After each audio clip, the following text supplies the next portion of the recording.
هتمشي تعيط في الشارع من الوجع، وده مش وجع الفراق، ده وجع الحصوات المفاجئ اللي ما كنتش تعرف عنه حاجة. في حالة سمكه قد كده تبدأ تراكم حجارة من الأملاح صلبة ومدببة ومؤلمة، وأول ما تتحرك داخل الحالب تبدأ سيمفونية من الوجع الغير محتمل. طب ليه مع التقدم في السن بنكون مهددين أكتر بالإصابة بالحصوات؟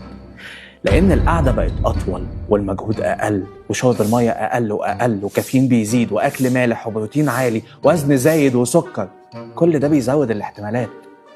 الوراثة كمان بتلعب دور مهم لو في تاريخ مرضي في العيلة.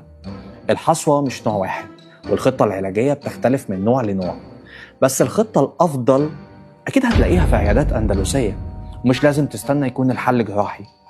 المتابعة الطبية مع بداية الشعور بأي ألم ممكن تسهل عليك كتير، والأسهل إنك تعمل لنا فولو علشان نلحقك دايما بإجابات أسئلة منتصف العمر اللي دايما شاغلة بالك.